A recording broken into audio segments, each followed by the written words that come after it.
À Pâques, les chrétiens fêtent la résurrection et le message d'amour du Christ.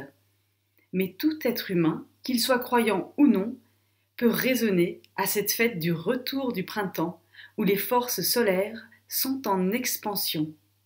Chacun peut être émerveillé par la nature qui nous montre qu'après la grisaille de l'hiver, les forces de vie reviennent chaque année. Je vous souhaite une très bonne écoute.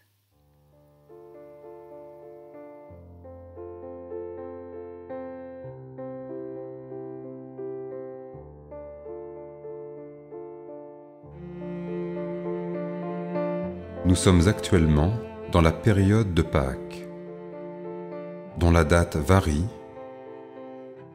parce qu'elle est fixée en fonction du soleil et de la lune. Elle est toujours fêtée un dimanche, jour dédié au soleil, Sonntag en allemand, et plus précisément, le dimanche qui suit la première lune de printemps.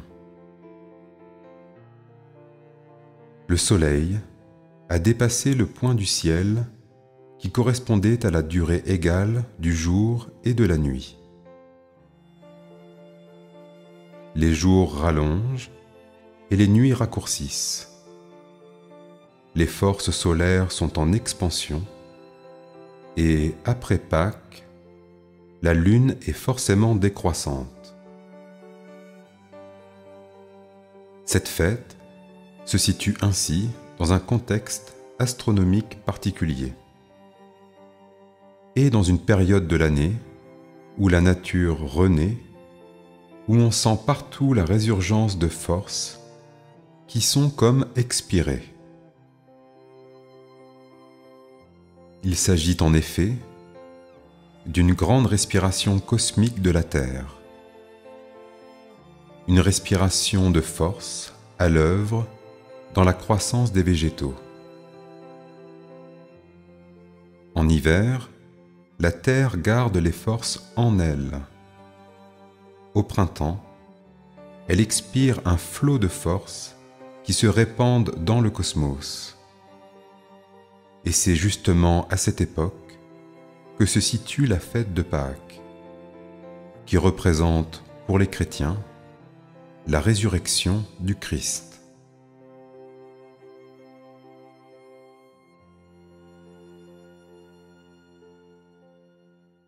Il y a un profond mystère dans le fait que cet événement résonne encore aujourd'hui, de façon consciente ou inconsciente, dans l'âme humaine. Cette période évoque comme un message d'amour. Le croyant en trouve la trace dans l'acte d'amour de l'être divin qui a connu la mort pour la vaincre. Le non-croyant peut le lire dans la végétation qu'on pouvait croire morte et qui renaît de ses cendres. C'est toujours comme un petit miracle auquel chacun peut être sensible. Ce souffle est palpable dans une forme d'expansion grandiose. Des fleurs de toutes les couleurs viennent égayer la nature. Le vert tendre des bourgeons nous émerveille jour après jour. Tout n'est qu'explosion de couleurs et de formes. Nous sommes d'autant plus sensibles à ces phénomènes, à ces forces de vie qui jaillissent partout alentour, qu'ils font suite à l'austérité et à la grisaille hivernale. Il s'opère au printemps un grand changement. Un débordement après la retenue, une expiration après l'inspiration. En nous, naît ou renaît alors, plus ou moins consciemment, un sentiment de confiance. Une transformation est possible.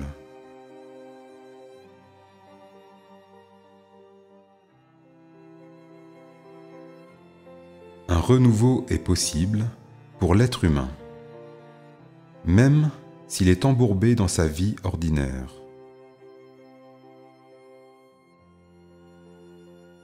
Ce qui résonnait dans les anciens centres des mystères, au moment du printemps, était l'adage « Connais-toi toi-même ». Par un retour à la nature supérieure de l'être humain, à partir de la découverte de son être véritable, qui est tout sauf le masque social qu'il présente aux autres et au monde. Nous avons vu qu'à Pâques se conjuguent les influences du soleil et de la lune. Ces deux aspects, solaire et lunaire, se retrouvent aussi dans notre vie intérieure. Lorsque les forces lunaires l'emportent, c'est en quelque sorte le triomphe de l'égoïsme, de l'égocentrisme, du chacun pour soi. Les forces solaires, elles, sont porteuses d'amour, de joie et de sérénité. Nous pouvons en prendre conscience et constater combien nous sommes soumis aux forces lunaires qui caractérisent notre époque. Les forces de l'individualisme, qui s'expriment si souvent négativement dans l'égoïsme et qui nous poussent à nous affirmer en étant en opposition, en agissant au détriment des autres. Que pouvons-nous faire face à notre égoïsme récurrent? Nous pouvons en faire un allié. Nous pouvons l'utiliser et l'étendre à un autre, puis encore à un autre, en comprenant que ces autres font partie de notre vie